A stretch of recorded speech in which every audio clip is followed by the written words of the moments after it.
జరిగింది. ఇంత తక్కువ సమయంలో కూడా ఇంత పెద్ద ఎత్తున మీరందరూ వచ్చినందుకు మళ్ళొకసారి మీకు అందరికీ పేరు పేరున నమస్కారాలు. ఈ ప్రెస్ మీట్ పెట్టాలని చెప్పే ఆలోచన రావడానికి ఈరోజు నేను ఉదయం మన బోయినపల్లి మండలం నరసింగాపురం గ్రామానికి వెళ్ళింది. అయితే అక్కడ నుండి వచ్చే సందర్భంలో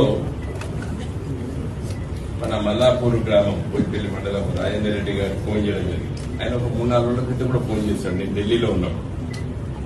చేసి అన్నా మరి నాట్లు ఎండిపోతానాయి,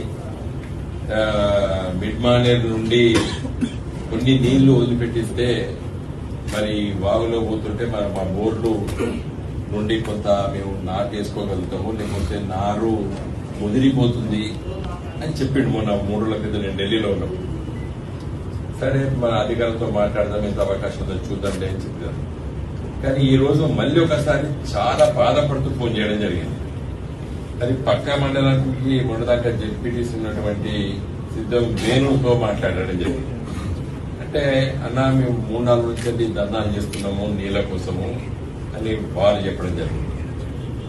మరి జీవి రామకృష్ణ గారు జిల్లా అధ్యక్షుడు కదా, ఏం జరుగుతుంది జీవి అని చెప్పి వారితో మాట్లాడితే మరి వారు కూడా అదే బాధలు వ్యక్తపరిచారు. నిన్న సాయంకాలం మా తిరుపతి నాయక్ పాపం చిన్నపాటి ఆరోగ్య సమస్య వస్తే అక్కడికి వెళ్ళాం. మరి చొప్పదండి కాన్స్టిట్యున్సీకి ఉన్న సమస్యలు ఏంటని చెప్పి రవీందర్ రెడ్డిని అడిగితే ఈయన అదే సమస్య చెప్పాడు. ఇప్పుడే జగిత్యాల జిల్లా రమణారావు గారు వారు వేరే పని మీద వచ్చిన వారితో మాట్లాడితే భయంకరంగా ఉన్నది పరిస్థితి. వారు పిఎస్సిఎస్ అధ్యక్షులు, రైతులతోని రోజువారీ పరిచయాలు ఉన్నటువంటి వ్యక్తి. వారు చెప్పారు చాలా భయంకరంగా ఉందని చెప్పారు. ఆ మలయాళ మండలం మాజీ జెడ్పీటీసీ రామ్మోహన్ రావు గారు వారు మాట్లాడితే వారు అదే బాధను వ్యక్తపరిచారు. అయితే ఉదయం కూడా ఒక అరగంట సేపు ఏది సమస్య అసలు అని మొత్తం తెలిసినప్పటికీ కూడా కొంచెం లోతుగా పరిశీలిద్దామని చెప్పి ఆలోచన చేస్తే మిడ్మానేర్ లో కానివ్వండి, మన ఎల్ఎంఏలో నీళ్ల పరిస్థితి నాకంటే ఎక్కువ మీకు తెలుసు. మీరు రోజు దాన్ని రిపోర్ట్ కూడా చేస్తున్నారు. మంచి నీటికే ఇబ్బంది ఉండేటువంటి రోజులు అతి సమీపంలో ఉన్నాయి. కరీంనగర్ నగరానికి కూడా మంచినీళ్ళు ఇచ్చే పరిస్థితి లేని సమస్య ఆల్రెడీ దాపరించింది. దీనికి కారణం ఏంది? వర్షాలు పడలేదు అని అనుకుందామా? కొంతవరకు కరెక్టే, పడవలసినంత వర్షపాతం పడలేని మాట నిజమే. కానీ ఇదే మన పూర్వ కరీంనగర్ జిల్లాలో ప్రాణహిత కలిసిన దగ్గర ఎక్కడైతే కేసీఆర్ గారు మేడిగడ్డ ప్రాజెక్టు కట్టినరో అక్కడ నీళ్లు ఎంత ప్రవహిస్తుందని చెప్పి నేను వెబ్సైట్కి వెళ్ళి అలా ఉదయం కూడా చూడడం జరిగింది. 82,230 క్యూసెక్లు ఈ రోజు ఉదయం 9:30కి ప్రవహిస్తున్నాయి. ఎంత? 82,230 క్యూసెక్లు. రివర్ లెవెల్ అంటాం, నీళ్లు ఏ స్థాయిలో ప్రవహిస్తున్నాయి. 89 నుండి 90 మీటర్ల ఎత్తున నీళ్లు ప్రవహిస్తున్నాయి. అంటే మీన్ సీ లెవెల్ సముద్ర ఒడ్డుకి దాదాపు 90 మీటర్లు. అక్కడ 80-82 ఉంటుంది. అంటే దాదాపు 8-9 మీటర్ల ఎత్తుతో నీళ్లు రివర్ బెడ్ నుంచి ఉన్నాయి. రోజు 7 నుండి 8 టీఎంసీల నీళ్లు ఈ రోజు మేడిగడ్డ నుండి సముద్ర పాలవుతుంది. రోజు 7 నుండి 8 టీఎంసీ నీళ్లు ప్రవహిస్తుంది. మరి మేడిగడ్డ కుంగిన మాట నిజం. మరి మేడిగడ్డ కుంగినందుకు ఆపలేకపోతున్నాం కాబట్టి నీళ్లు ఇవ్వలేకపోతున్నాం అని చెప్పి తప్పించుకోవడానికి వీలు లేదని చెప్పి మా పార్టీ తరఫున హరీష్ గారు, తర్వాత వి ప్రకాష్ లాంటి కొంత నీటి సమస్య పైన కొంచెం నిపుణుడు వారు టీవీ ఛానల్లో డిస్కషన్ చెప్తున్నాం. ఈ కన్నాయిపల్లి పంప్ హౌస్ దగ్గర రివర్ లెవెల్ 96 మీటర్లు లేదు. అక్కడ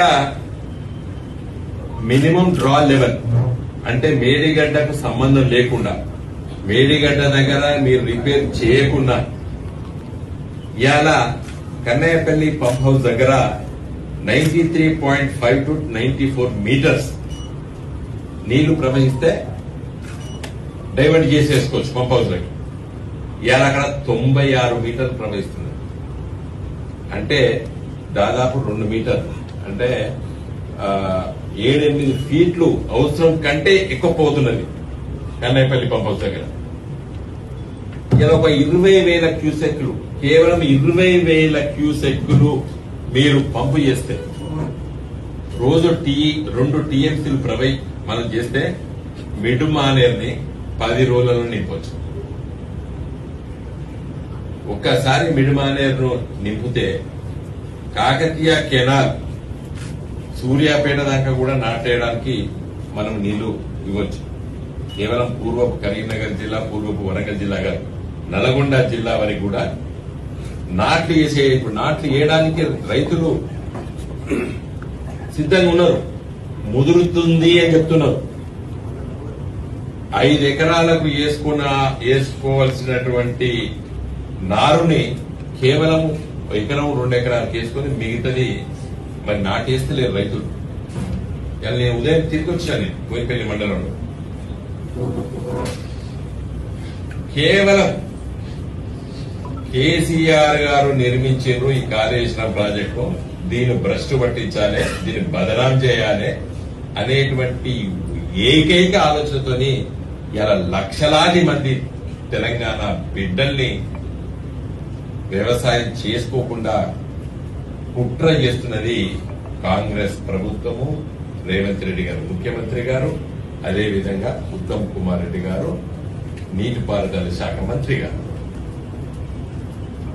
ఇది పెద్ద కుట్ర. ఇది నేను ఈరోజు ఎందుకు మీరు ఆపుతున్నారు అంటే ఎన్డీఎస్ఏ చెప్పింది అని చెప్పారు. ఎన్డీఎస్ఏ ఏం చెప్పింది? నేను చట్టాన్ని చదివి వినిపించిన ఒక 1 ఏడాది క్రితం, 6 నెలల క్రితం హైదరాబాద్ లో మా పార్టీ ఆఫీస్ లో మీటింగ్ పెట్టి ఎన్డీఎస్ఏ రిపోర్ట్ యజమాని చేసుకోవాలని రిపేర్లు ఉన్నది. యజమాని ఎవరు? ఇక్కడ తెలంగాణ రాష్ట్ర ప్రభుత్వం. దాదాపు 20 మాసాలు ఇది ప్రభుత్వంకి వచ్చి, ఇది 7వ నెల. పోయిన సంవత్సరం 12, 19, డిసెంబర్ 20 నెలలు కాంగ్రెస్ ప్రభుత్వం అధికారంలోకి వచ్చి, మరి వచ్చిన ప్రభుత్వము అంతకంటే ముందే కుంగింది. ఏం చేసినాడు? ఒక్క బస్తా సిమెంట్ కూడా కలిపి రిపేర్ చేయడానికి ప్రయత్నం చేయలేదు. రిపేర్ చేయాలి కదా, మేడిగడ్డ చేయలేదు, పక్కన పెట్టు. ఇక్కడ నీళ్లు ఎంత అవుతున్నాయి? కన్నయ్యపల్లి పంప్ హౌస్ కి మేడిగడ్డ బ్యారేజ్ కు సంబంధం లేకుండా పుష్కలంగా నీళ్లు పోతున్నాయి. ఇట్లా జస్ట్ పంప్ హౌస్ లో ఆన్ చేస్తే, మోటార్లు ఆన్ చేస్తే ఇట్లా ఒత్తుతే ఇలా వారం రోజులు కూడా మిడ్ మానేర్ నిండుతుంది. మిడ్ మానేర్ నింపి